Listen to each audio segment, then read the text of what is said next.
I'm happy to be part of this 217th SLVC meeting taking place today.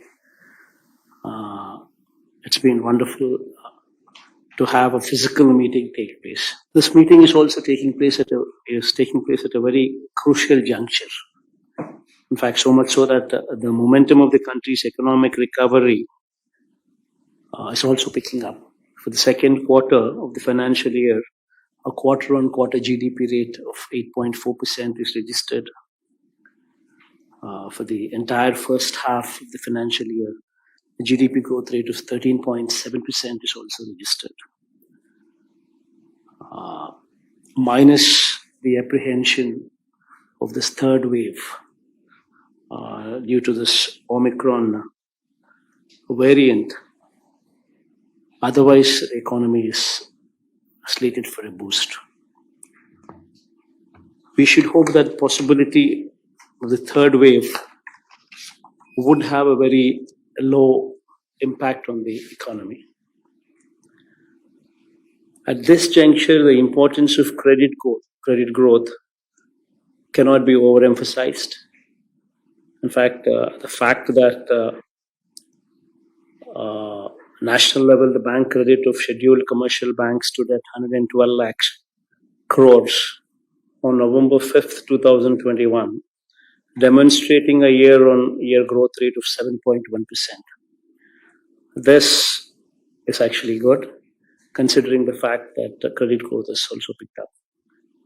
But strategies to improvise on this front should also evolve furthermore to sustain this economic growth. And of course, as spoken earlier, Pedalandariki Illu, this program, this flagship program, wherein more than 30 lakh house sites have been distributed. And impressed with this distribution, PMAY has also come forward and also sanctioned 15.60 lakh houses as well in the first phase. So the housing activity is going on in a full swing.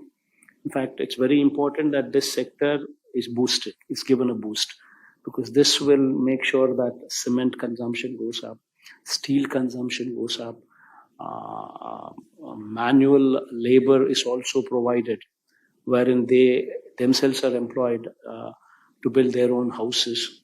And every activity at that village level also takes a big boost. Also, a lot that is being done in health and education as well, wherein health, if we were to speak about, we're talking about actually transforming the entire health sector to national standards, wherein we are building 16 new teaching hospitals. The state government had only 11 teaching hospitals till date, and we are adding 16 more, spreading to every parliament segment, taking one parliament segment as a unit, because this would ensure the availability of doctors, the availability of nurses at that parliament level, sufficient in number. Now we're talking about a Chayuta program, which speaks about specific target, wherein we're talking about 45 to 60 years of age women who are under the category of the most responsible age, and giving only to those women who come under that bracket, and giving them consistently for 4 years, supporting them, so that the amount is not scattered. We know to whom we are giving, and we consistently monitor their activity for 4 years, consistently giving every year to the same woman. And we've tied up with Amol, ITC, Reliance, Hindustan Lever, Procter & Gamble, and these kind of big MNC companies also, to show them livelihood. And today we are talking about more than 3.5 lakh women who actually benefited through various schemes, actually making a sustainable income of 7,500 to 14,000 rupees every month. So it's transforming the lives there. And this activity also, going forward, we've gone halfway through it. 50% of the activity is done, and another 50% is left, wherein your help would go a long way in actually completing this circle and making sure that these women literally stand on their feet on their own. So your support in this area would go a long way in strengthening the hands of women.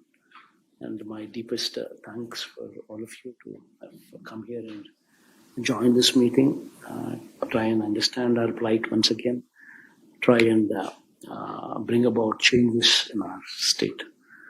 And once again, my deep sense of appreciation and thank you for all of you.